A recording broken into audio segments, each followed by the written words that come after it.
Hi ನಮಸ್ತೆ ಎಲ್ಲರಿಗೂ ಎಸ್ಪೇಸ್ media ಚಾನಲಿನ ಮತ್ತೊಂದು ವಿಡಿಯೋಗೆ ಸ್ವಾಗತ ಸುಸ್ವಾಗತ. ಸ್ನೇಹಿತರೆ, ಎಲ್ಲರೂ ಹೇಗಿದ್ದೀರಾ? ಎಲ್ಲರೂ ಚೆನ್ನಾಗಿದ್ದೀರಾ ಅಂದ್ಕೊಂಡಿದ್ದೀನಿ. ನಾನು ಕೂಡ ತುಂಬಾ ಚೆನ್ನಾಗಿದ್ದೀನಿ. ಎಲ್ಲರೂ ಚೆನ್ನಾಗಿದ್ದೀರಾ ಅಂದ್ಕೊಂಡು ಭಾವಿಸ್ಕೊಂಡು ಇವತ್ತಿನ ಒಂದು ವಿಡಿಯೋನ ಶುರು ಮಾಡಿಬಿಡೋಣ. ಇವತ್ತಿನ ಒಂದು ವಿಡಿಯೋದಲ್ಲಿ ವರ್ಷದ ಕೊನೆಯಲ್ಲಿ ಸ್ನೇಹಿತರೆ ಶುಕ್ರ ಸಂಚಾರ ಈ 6 ರಾಶಿಯವರಿಗೆ ವಿದೇಶಿ ಉದ್ಯೋಗ ಗ್ಯಾರಂಟಿ ಅಂತಲೇ ಹೇಳ್ಬೋದು. ಧನ ಲಾಭ ವೃದ್ಧಿಯಾಗಲಿದೆ.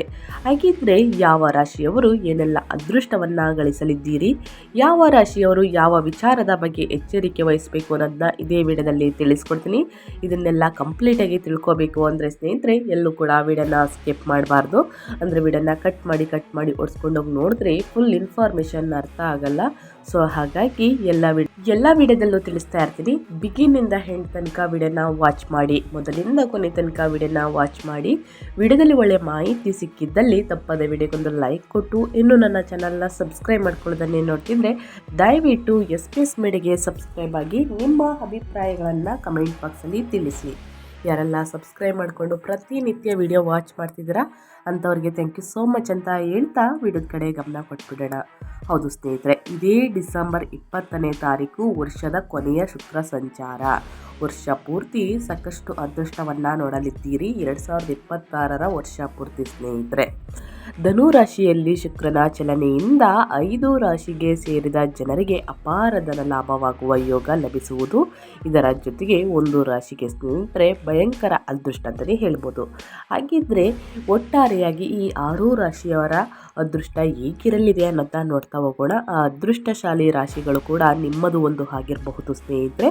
ತಪ್ಪದೆ ವಿಡಿಯೋಗೊಂದು ಲೈಕ್ ಕೊಟ್ಟು ಹೆಚ್ಚು ಫ್ಯಾಮಿಲಿಗೆ, ಫ್ರೆಂಡ್ಸ್ಗೆ ಈ ವಿಡಿಯೋನ ಶೇರ್ ಮಾಡಿ. ಯಾಕಂದರೆ ನಿಮ್ಮ ಕಡೆಯಿಂದ ಅವರ ಅದೃಷ್ಟ ಭವಿಷ್ಯವನ್ನು ತಿಳ್ಕೊಂಡಂಗಾಗುತ್ತೆ.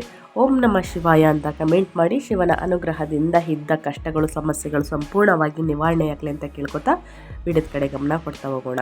ಹೌದು, ಜ್ಯೋತಿಷ್ಯ ಶಾಸ್ತ್ರದಲ್ಲಿ ಶುಕ್ರನನ್ನು ಶುಭ ಗ್ರಹ ಎಂದು ಕರೆಯಲಾಗುತ್ತದೆ ಸ್ನೇಹಿತರೆ. ಈ ಶುಕ್ರನು 2025ರಲ್ಲಿ ಸ್ನೇಹಿತರೆ ಕೊನೆಯ ಬಾರಿ ಡಿಸೆಂಬರ್ 20ರಂದು ತನ್ನ ಚಲನೆಯನ್ನು ಬದಲಾಯಿಸಲಿದ್ದಾರೆ.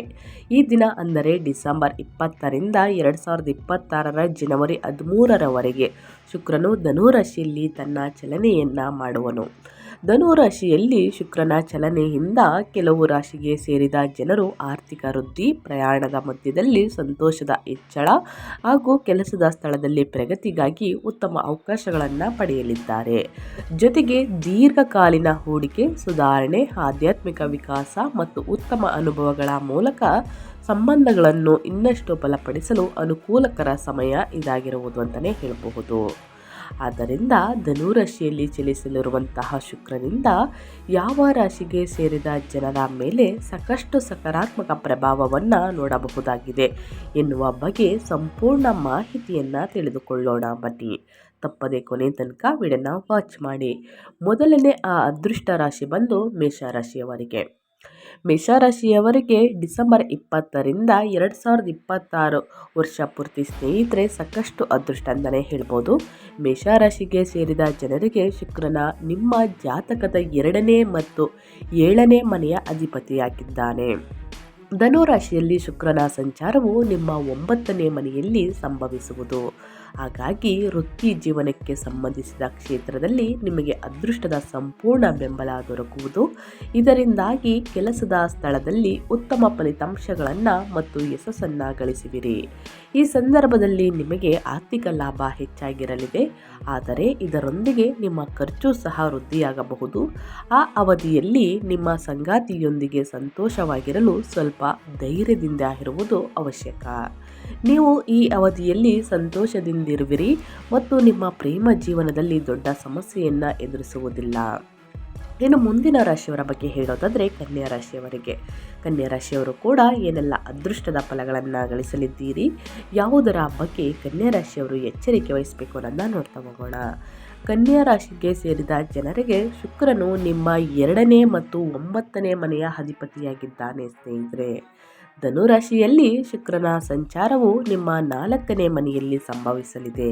ಹಾಗಾಗಿ ಈ ಅವಧಿಯಲ್ಲಿ ನಾವು ಉತ್ತಮ ಲಾಭವನ್ನು ಗಳಿಸಲು ಸಾಧ್ಯವಾಗುವುದು ಮತ್ತು ನಿಮ್ಮ ಸುಖ ಸಮೃದ್ಧಿಯಲ್ಲಿ ಹೆಚ್ಚಳವಾಗುವ ಯೋಗವಿದೆ. ಇದರಿಂದಾಗಿ ನಿಮ್ಮ ಆತ್ಮವಿಶ್ವಾಸ ಹೆಚ್ಚಾಗುವುದು ಮತ್ತು ನಿಮ್ಮ ಗೌರವ ಖ್ಯಾತಿ ವೃದ್ಧಿಯಾಗುವುದು.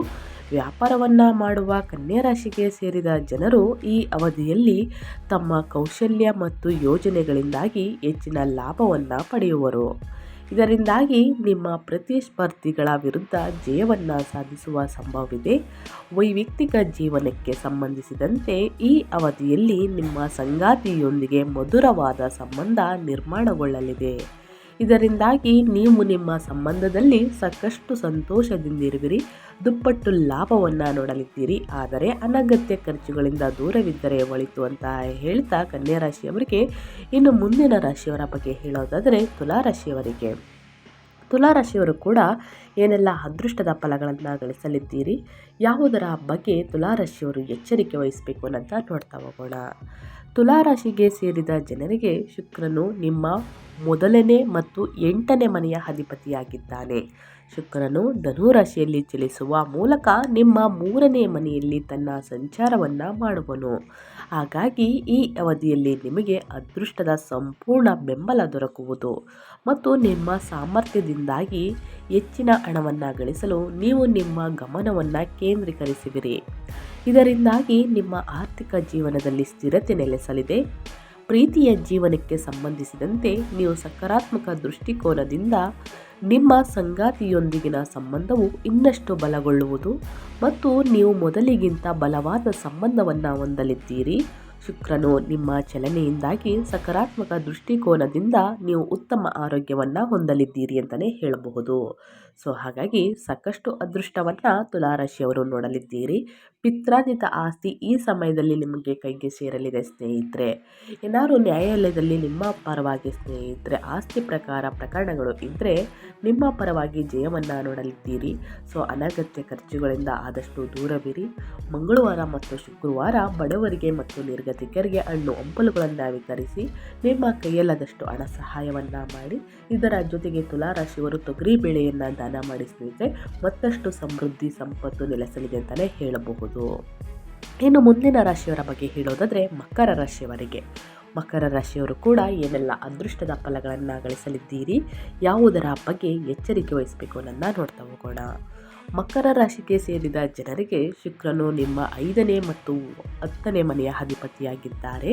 ಹಾಗಾಗಿ ಈ ಅವಧಿಯಲ್ಲಿ ಮಕರ ರಾಶಿಗೆ ಸೇರಿದ ಜನರು ಸಾಕಷ್ಟು ಪ್ರಯಾಣಿಸುವ ಯೋಗವನ್ನು ಪಡೆಯಲಿದ್ದಾರೆ. ಈ ಅವಧಿಯಲ್ಲಿ ನೀವು ಆಧ್ಯಾತ್ಮಿಕತೆಯಲ್ಲಿ ಹೆಚ್ಚಿನ ಆಸಕ್ತಿಯನ್ನು ಹೊಂದುವಿರಿ ಮತ್ತು ಆಧ್ಯಾತ್ಮಿಕ ಕಾರ್ಯಕ್ರಮಗಳಲ್ಲಿ ಹೆಚ್ಚಾಗಿ ಭಾಗವಹಿಸಲಿದ್ದೀರಿ. ಈ ಅವಧಿಯಲ್ಲಿ ಮಕರ ರಾಶಿಗೆ ಸೇರಿದ ಜನರಿಗೆ ವಿದೇಶದಲ್ಲಿ ಕೆಲಸ ದೊರಕುವ ಅವಕಾಶ ಲಭಿಸಲಿದೆ. ಇದರಿಂದಾಗಿ ನೀವು ಸಾಕಷ್ಟು ಸಂತೋಷದಿಂದಿರುವಿರಿ ಮತ್ತು ನಿಮ್ಮ ಗುರಿಯನ್ನು ತಲುಪಲು ಸಾಧ್ಯವಾಗುವುದು. ಜೊತೆಗೆ ಈ ಅವಧಿಯಲ್ಲಿ ನೀವು ನಿಮ್ಮ ಸಂಗಾತಿಯೊಂದಿಗೆ ಉತ್ತಮ ಸಾಮರಸ್ಯವನ್ನು ಹೊಂದದ ಕಾರಣ ಅವರ ವಿಶ್ವಾಸ ಕಡಿಮೆಯಾಗುವ ಸಂಭವವಿದೆ ಸ್ನೇಹಿತರೆ. ಹಾಗಾಗಿ ನಿಮ್ಮ ವೈಯಕ್ತಿಕ ಜೀವನದಲ್ಲಾಗಲಿ ನಿಮ್ಮ ಸಂಗಾತಿ ಜೀವನದಲ್ಲಾಗಲಿ ಸ್ನೇಹಿತರೆ ಸಾಕಷ್ಟು ಮನಸ್ತಾಪಗಳು ಬಂದರೆ ಕೂತು ಮಾತನಾಡಿ ಬಗೆಹರಿಸಿಕೊಳ್ಳುವುದು ಉತ್ತಮ. ಹಾಗಾಗಿ ಸ್ನೇಹಿತರೆ ಚಿಕ್ಕ ಸಮಸ್ಯೆ ದೊಡ್ಡ ಸಮಸ್ಯೆಯಾಗಿ ವರ್ತಿಸುವುದು ಬೇಡ ಸ್ನೇಹಿತರೆ. ವಾದ ವಿವಾದಗಳಿಂದ ದೊಡ್ಡ ಜಗಳಗಳು ಆಗಬಹುದು. ಹಾಗಾಗಿ ಕೂತು ಮಾತನಾಡಿ ಬಗೆಹರಿಸಿಕೊಳ್ಳಿ. ಇನ್ನು ಮುಂದಿನ ರಾಶಿಯವರ ಬಗ್ಗೆ ಹೇಳೋದಾದರೆ ಕುಂಭರಾಶಿಯವರಿಗೆ. ಕುಂಭರಾಶಿಯವರು ಏನೆಲ್ಲ ಅದೃಷ್ಟದ ಫಲಗಳನ್ನು ಗಳಿಸಲಿದ್ದೀರಿ, ಯಾವುದರ ಬಗ್ಗೆ ಎಚ್ಚರಿಕೆ ವಹಿಸಬೇಕು ಅನ್ನಂತ ನೋಡ್ತಾ ಹೋಗೋಣ.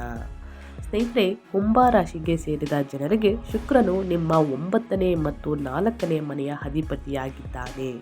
ಶುಕ್ರನು ಧನುರಾಶಿಯಲ್ಲಿ ಚಲಿಸುವ ಮೂಲಕ ನಿಮ್ಮ 11ನೇ ಮನೆಯಲ್ಲಿ ತನ್ನ ಸಂಚಾರವನ್ನು ಮಾಡುವುದು.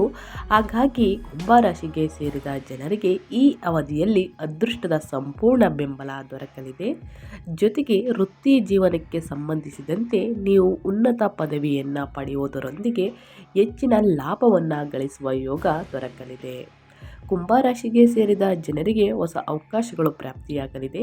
ಈ ಸಂದರ್ಭದಲ್ಲಿ ಶುಕ್ರನು ಶುಭ ಪ್ರಭಾವದಿಂದಾಗಿ ನೀವು ಹೆಚ್ಚಿನ ಹಣವನ್ನು ಉಳಿತಾಯ ಮಾಡುವುದರೊಂದಿಗೆ ಸಾಕಷ್ಟು ಧನ ಸಂಪತ್ತನ್ನು ಗಳಿಸುವಲ್ಲಿ ಯಶಸ್ಸನ್ನು ಗಳಿಸಲಿದ್ದೀರಿ. ಈ ಅವಧಿಯಲ್ಲಿ ಹೆಚ್ಚಿನ ಧನಲಾಭವನ್ನು ಪಡೆಯಲು ಉತ್ತಮ ಅವಕಾಶಗಳು ಪ್ರಾಪ್ತಿಯಾಗುವ ಯೋಗವು ಕೂಡ ಲಭಿಸುವುದು ಸ್ನೇಹಿತರೆ. ಕುಂಭರಾಶಿಯವರಿಗೆ ನೀವು ಕೂಡ ಸಾಕಷ್ಟು ಅದೃಷ್ಟವನ್ನು ನೋಡಲಿದ್ದೀರಿ. ಹೊಸದಾಗಿ ವ್ಯಾಪಾರ ವ್ಯವಹಾರವನ್ನು ಶುರು ಮಾಡಬೇಕು ಅಂದರೆ ಡಿಸೆಂಬರ್ 20ರಿಂದ ಸ್ನೇಹಿತರೆ ಶುರು ಮಾಡಬಹುದು. ಯಾಕಂದರೆ ಅದರಿಂದ ಲಾಭವನ್ನು ನೋಡಲಿದ್ದೀರಿ, ಹೂಡಿಕೆ ಕೂಡ ಮಾಡಬಹುದು. ಉತ್ತಮ ಲಾಭ ಕಟ್ಟಿಟ್ಟ ಬುತ್ತಿ ಕುಂಭ ರಾಶಿಯವರಿಗೆ ಅಂತ ಹೇಳ್ತಾ, ಇನ್ನು ಮುಂದಿನ ರಾಶಿಯವರ ಬಗ್ಗೆ ಹೇಳೋದಾದರೆ ಸಿಂಹ ರಾಶಿಯವರಿಗೆ. ಸಿಂಹ ರಾಶಿಯವರು ಕೂಡ ಏನೆಲ್ಲ ಅದೃಷ್ಟದ ಫಲಗಳನ್ನು ಗಳಿಸಲಿದ್ದೀರಿ, ಯಾವುದರ ಬಗ್ಗೆ ಸಿಂಹ ರಾಶಿಯವರು ಎಚ್ಚರಿಕೆ ವಹಿಸಬೇಕು ಅನ್ನೋದನ್ನ ನೋಡ್ತಾ ಹೋಗೋಣ. ಡಿಸೆಂಬರ್ 20ನೇ ತಾರೀಕು ವರ್ಷದ ಕೊನೆಯ ಶುಕ್ರ ಸಂಚಾರ ಸಂಭವಿಸಲಿದೆ ಸ್ನೇಹಿತರೆ. ಈ ಚಲನೆಯಿಂದ ಸಾಕಷ್ಟು ಅದೃಷ್ಟವನ್ನು ಸಿಂಹ ರಾಶಿಯವರು ನೋಡಲಿದ್ದೀರಿ. ಸಿಂಹ ರಾಶಿಗೆ ಸೇರಿದ ಜನರಿಗೆ ಅಪಾರ ಧನ ಲಾಭವಾಗುವ ಯೋಗ ಲಭಿಸುವುದು. ಸೊ ಹಾಗಾಗಿ ಸಿಂಹ ರಾಶಿಯವರು ಅದೃಷ್ಟಶಾಲಿ ರಾಶಿ ಅಂತಲೇ ಹೇಳಬಹುದು. ಜೊತೆಗೆ ದೀರ್ಘಕಾಲೀನ ಹೂಡಿಕೆ ಕೂಡ ಮಾಡಬಹುದು ಸ್ನೇಹಿತರೆ. ಸಿಂಹ ರಾಶಿಗೆ ಸೇರಿದ ಜನರಿಗೆ ಶುಕ್ರನು ನಿಮ್ಮ ಜಾತಕದ 2ನೇ ಮತ್ತು 9ನೇ ಮನೆಯ ಅಧಿಪತಿಯಾಗಿದ್ದಾನೆ. ಧನುರಾಶಿಯಲ್ಲಿ ಶುಕ್ರನ ಸಂಚಾರವು ನಿಮ್ಮ 9ನೇ ಮನೆಯಲ್ಲಿ ಸಂಭವಿಸುವುದು. ಹಾಗಾಗಿ ವೃತ್ತಿ ಜೀವನಕ್ಕೆ ಸಂಬಂಧಿಸಿದ ಕ್ಷೇತ್ರದಲ್ಲಿ ನಿಮಗೆ ಅದೃಷ್ಟದ ಸಂಪೂರ್ಣ ಬೆಂಬಲ ದೊರಕುವುದು. ಇದರಿಂದಾಗಿ ಕೆಲಸದ ಸ್ಥಳದಲ್ಲಿ ಉತ್ತಮ ಫಲಿತಾಂಶಗಳನ್ನು ಮತ್ತು ಯಶಸ್ಸನ್ನು ಗಳಿಸಲಿದ್ದೀರಿ. ಈ ಸಂದರ್ಭದಲ್ಲಿ ನಿಮಗೆ ಆರ್ಥಿಕ ಲಾಭ ಹೆಚ್ಚಾಗಿರಲಿದೆ. ಆದರೆ ಇದರೊಂದಿಗೆ ನಿಮ್ಮ ಖರ್ಚು ಸಹ ವೃದ್ಧಿಯಾಗಬಹುದು ಸ್ನೇಹಿತರೆ. ಅನಗತ್ಯ ಖರ್ಚುಗಳಿಂದ ಆದಷ್ಟು ದೂರವಿದ್ದರೆ ಒಳಿತು.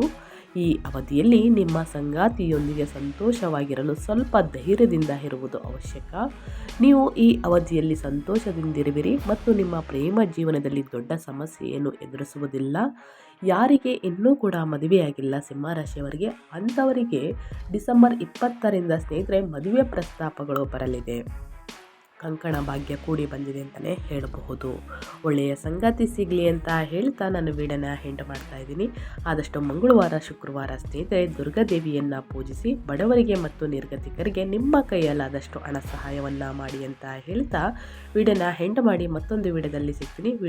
ವಿಡಿಯೋಗೆ ಇನ್ನೂ ಲೈಕ್ ಕೊಟ್ಟಿಲ್ಲ ಅಂತಂದರೆ ದಯವಿಟ್ಟು ಲೈಕ್ ಮಾಡಿ. ಇನ್ನೂ ಸಬ್ಸ್ಕ್ರೈಬ್ ಆಗಿಲ್ಲ ಅಂದರೆ SPS ಮೀಡಿಯಾಗೆ ಸಬ್ಸ್ಕ್ರೈಬ್ ಆಗಿ ನಿಮ್ಮ ಅಭಿಪ್ರಾಯಗಳನ್ನು ಕಮೆಂಟ್ ಬಾಕ್ಸಲ್ಲಿ ತಿಳಿಸಿ ಸ್ನೇಹಿತರೆ, ಆನ್ಸರ್ ಮಾಡ್ತೀನಿ ಅಂತ ಹೇಳ್ತಾ ನಿಮಗೂ ಮತ್ತು ನಿಮ್ಮ ಕುಟುಂಬಕ್ಕೆ ತುಂಬಾ ಒಳ್ಳೆಯದಾಗಲಿ. ಮತ್ತೊಂದು ವಿಡಿಯೋ ಜೊತೆ ಮತ್ತೊಂದು ಹೊಸ ಅಪ್ಡೇಟಲ್ಲಿ ಸಿಗ್ತೀನಿ. Thank you for watching.